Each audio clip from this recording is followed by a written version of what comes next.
Here is surgery day on December 21st of 2022.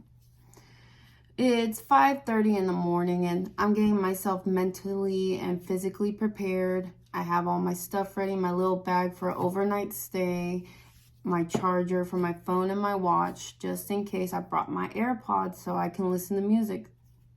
You know, take what you need because it depends on your insurance of how many days you stay in the hospital. My insurance said only 1 day because I only had sleeve gastrectomy. So as we are heading out, my mom stops at Dutch Bros because I love coffee and that's my favorite place, but I can't have anything.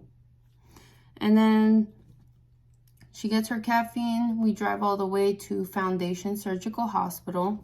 I check in, I pay my fee, and I do all the paperwork, and then I wait in line to be called so I can go ahead and get my vitals done, get weighed because they weigh you before surgery, and do the IV line filled with a bunch of different things. They make me take an anti-nausea pill with just a tiny cup of water, and I'm like, my mouth is so dry, I need something. And she's like, I'm sorry, but it's only enough to get that pill down so it keeps you from nauseated because a lot of people get nauseated after surgery. Lucky, I didn't deal with that. So while I'm waiting, I'm undressed. I have my surgical stuff on and I'm just waiting for 3 hours. My doctor comes and asks me if I'm ready. Do I feel prepared and everything? And I said, I am. I'm ready for this. And he's like, that's good, and I want you to feel that way. We're going to take very good care of you. Your surgical procedure should be about 30 to 45 minutes at most, and you'll be in the recovery room. Well, after I went in, after the anesthesiologist gave me a cocktail in my IV, the minute I started getting to the operating room, I started becoming very drowsy, and they had me go onto the bed and had me lay out my arms, and he's like, here, I want you to inhale this. So he puts, the mask on top of my face, and that's the last thing I remembered. I was out, completely out. And then I woke up because we all have a fear of not waking up with the anesthesia, because it's a fear of, mostly I think everybody's, is not waking up from the anesthesia, and that's what was my biggest concern out of this whole thing. But I'm glad I am awake, and I was actually in a lot of pain. The scale was at a 9 out of 10 because of everything that's going on while I was asleep. And I was extremely, extremely sore here for 2 weeks because of the tube they put in while they were measuring out my sleeve. The woman goes like, so what is your pain level? And I said, I need water. My mouth is dehydrated. And she's like, I'm sorry, ma'am. I can't give you anything because you're still coming out of anesthesia. So I'm moving a lot because my mouth is so dry. So they put like 2 sponges with water just to help hydrate my mouth. But it wasn't enough. And then she asked me again, so ma'am, what is your pain level? I said, it's about a 9.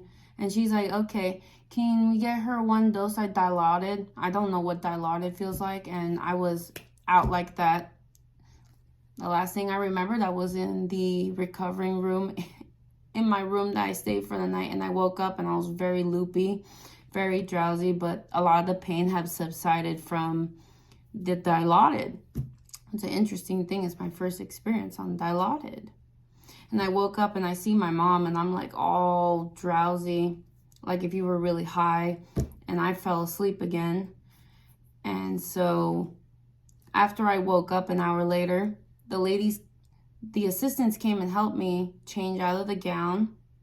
So I put on my pajamas, and they had to put a binder on me to protect the sutures, but it helps keep the swelling going down.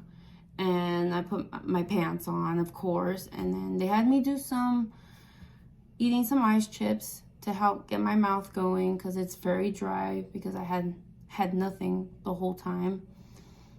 And so I've gone maybe about 8 cups of ice chips. And then they had me do some walking, and my balance was very off for the first 2 rounds of walks. And so that was tough. And I was in a lot of pain because of the procedure. I mean, I have so much swelling, so much pain here. And I took about the hydrocodone and Tylenol about 3 times the whole time I was there, and I didn't need to take it again. But I do have that extra Tylenol and codeine that I was given before surgery from my doctor for any extra pain when I'm at home. And so that was great. He also prescribed promethazine for nausea if I felt nauseated still. But luckily, I have not dealt with nausea. I am so glad I had not dealt with nausea. Nothing. After I called I have the call button.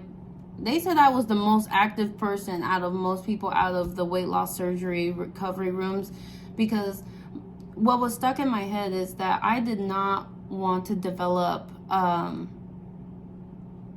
blood clots. That was mentally stuck in my head. So I walked about 15 laps the whole night, like maybe 30 minutes go walking, an hour go walking, 30 minutes go walking. And that was just to keep my blood flowing, and also I wanted to work on my balance. And at that time, my mom said that she had to leave, so she wanted to go home. She's been with me since 5:30 in the morning, and so she had left. So I decided to take this time to rest. I turned on the TV. Nothing interests me. I put on my 600-Pound Life because I love watching that show. It's very interesting about every person, their excuses, their behaviors, their habits, everything that occurs to where they are now. And my friend comes over and visits me because it was great for 2 hours before her church rehearsal. And she's like, "Are you serious? You're watching my 600-Pound Life after you had surgery for weight loss?" I said, "Yeah, but there was nothing on television. I didn't like anything else that was there, so I thought it'd be a good chance to watch something fun. Plus, we both watch it together, so it wouldn't really matter." And so the nurse had called me at that time. It was like 8 at night. She asked, "Do you want a popsicle? Do you want Jell-O?" And I said, "You can bring me one of each." And they brought me 2 water bottles. I can only eat like half the popsicle and maybe like 3/4 of the Jell-O. And the water is really hard to take down, especially your stomach is the size of an egg. And so it's very swollen, so you can only hold so much. But they want me to try drinking 2 ounces every 30 minutes to an hour. Or less than 30 minutes to an hour.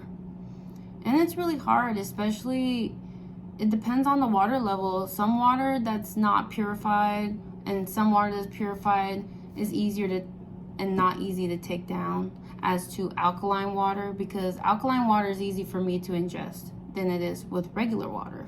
And that's what fascinated me throughout this whole recovery process at the hospital.